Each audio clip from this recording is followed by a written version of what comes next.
welcome back. You're live with Espresso. Please excuse the two of us because we've been stuffing our face with Turkish cuisine before the break. That's what we're doing. Really nice. So there is garlic permeating across the studio right now, which you don't want when you're meeting your in-laws for the first time. But building a relationship, maintaining a relationship with your in-laws can be difficult. There's a reason why we've got that kind of the cliches around that particular relationship. And a little bit earlier, we obviously spoke about the tips to make a good first impression with your new partner's parents especially. But unfortunately, there are some instances in which even when you have applied your best efforts in getting along with your partner's parents, it just doesn't gel. There may be some difficulties, maybe you are very different people, and these may be exacerbated after the parents have officially become your in-laws. And that's what we're talking about here. It's a difficult one. That's our chat. Today we're asking, how do you handle those difficult relations with your in-laws? The relationship architect, Shelley Lewin, is in the building to help us discuss and unpack this really hot topic. And we'd love to hear from you, any of your questions and your comments. So please do comment on our Facebook page and we'll engage with you live right here on your Feel Good Breakfast Show. Shelley, so good to have you. Thank you. Thank you for having me back. It's a big one. It is. It's a tough one, but there's a reason why. This is kind of like, again, I'll use the term, it's a universal kind of truth that it is a difficult thing to meet your parents. You're dating your partner, you're not dating or marrying the parents, but we come, unfortunately, as a package deal, or fortunately. It can be a beautiful thing. Let's start at the very beginning. Why is it important to make a good first impression? Can you recover from a bad first impression? 10 years down the line, the mother still hates you because you used her special crockery when you shouldn't have done. You know, like, can you recover from a bad first impression? Well, I think that you can if the intention is there to make it work. Okay. So let's start by saying that. And also to point to something that you said earlier, that we can choose our friends, we can't choose our families, and our in-laws we inherit. So what happens, I think, is that our in-laws have really got these ideas or ideals about who's going to be a good fit for their child, and when you don't meet or match that fit, then that's probably where the problems start. And, you know, at the end of the day, you're probably going to be spending a lifetime, hopefully, with these people. So if you can make it work and make it enjoyable, then everybody benefits. So I would say if your intention is you want, if it's important to your partner, and these are relationships that are important to your partner, at the very least, to be respectful of them. Try, suck it up. I think using your mother-in-law's favorite crockery when you went mental is probably the least of the concerns that people are faced with when it comes to navigating that space. What are some of the big reasons that children or partners may not get along with their partner's in-laws? Well, as I said, I think there's about that fit, that there's that mismatch. And, you know, in a lot of cultures, there's a lot of ideals about how things ought to be. And our parents were a product of their environment, we're a product of our environment, and they come into this space with this idea of how things should be done, whether it's how you're raising your children or the kinds of foods you should be feeding your husband and your children, whatever it is. And, you know, as mothers, I think mothers feel very strongly that they know what's best for their children. I've spent a lifetime conditioning my child, and now you want to come and reprogram. Exactly. So if there's these strong expectations and it goes different to that, that's obviously grounds for a lot of conflict.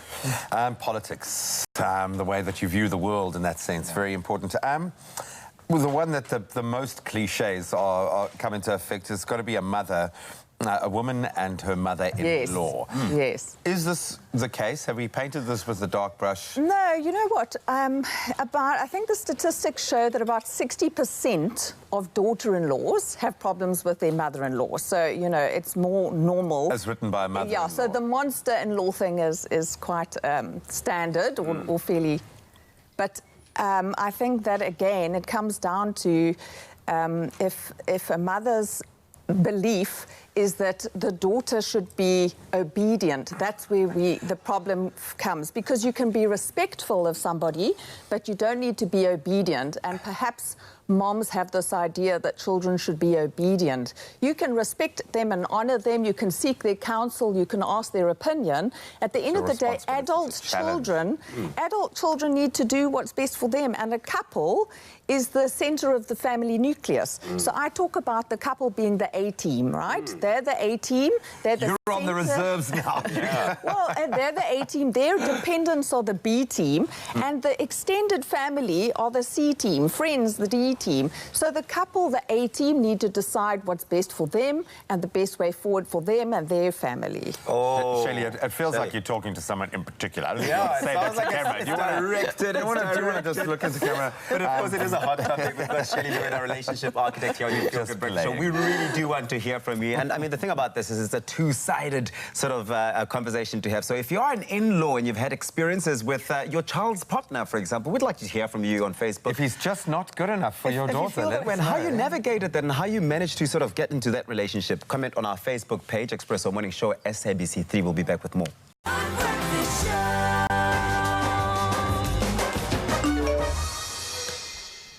Welcome back. You're live with Expresso on Monday, so we're talking relationships, and today the relationship architect, Shelley Lewin, is in the hot seat to help us discuss quite a hot topic, how couples can navigate the tricky waters of relationships with their in-laws. And we'd love to hear your questions or your comments. Maybe you have an amazing relationship with your in-law. Maybe your relationship with your partner's mother freaks her out because it's so good. You can let us know. Shelley would love to also answer those.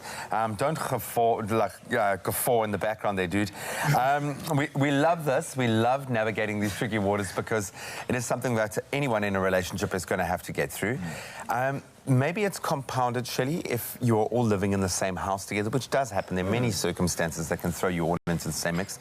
Is that really, how difficult is it to manage that, and could it intensify things if you're all under one roof? Yeah, I would absolutely agree. Merging of families, many people living under one roof is going to exacerbate things because, as I said earlier, a couple is normally the center of the nucleus of the family. So when you're merged and there's few families living under one roof, who's the head of the home?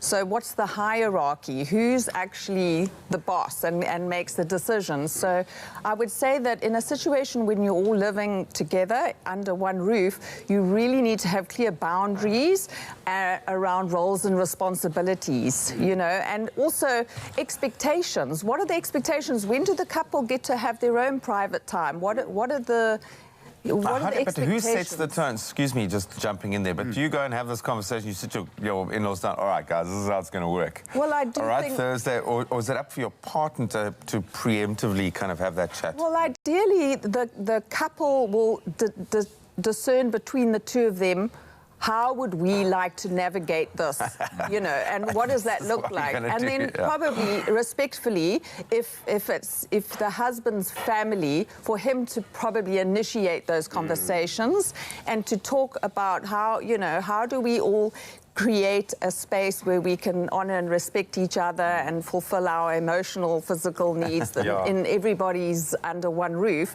And communication is a crucial piece of that, healthy communication, positive effect of communication. And we said earlier that sometimes having arguments is healthy, you know, healthy. Yeah, conflict model. Exactly, fight the problem, not the person, you know, figure it out as you go, sort it out, work it out. Often you can build respect in that space, depending on how you conduct yourself. You go about it. But I'm imagining, and tell me if I'm wrong, to think that it is, and it should be, the person whose parents it is that sort of cultivates and sort of creates the environment. So your partner can't just throw you into the deep end, go swim at my shop. All right, Mom, this is him. And then step back. You kind of have to like lead it, drive it, and manage it. Right? Absolutely. Yeah, there's going to be, of course, a period of adjustment. You know, the family dynamic is a powerful one, and you're bringing someone external into that family dynamic. So there's going to be some turbulence, some adjustment.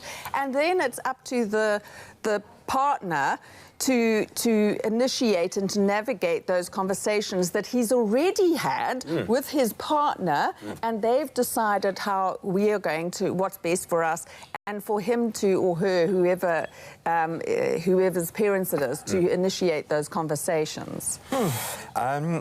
If something is insurmountable, if maybe something happens or there is a difference in ethics and it feels like you'll never get past that, how do you deal with that? Well, as I said right at the very beginning, I think intention is everything, okay? That if you have intention and you consistently make effort to try and resolve the issue. The second thing is empathy. You really need to hear and listen, put yourself in that in your in-laws' shoes. You know, really attempt to listen, validate their feelings, try and seek to understand what is it that they are trying to, you know, to bring across. Exactly. Again, it's about being respectful. You don't have to be obedient, but be respectful, and find the things that you do enjoy about them. Highlight the things that you can appreciate about them. So, you know, it's a process. Yes. It's a journey.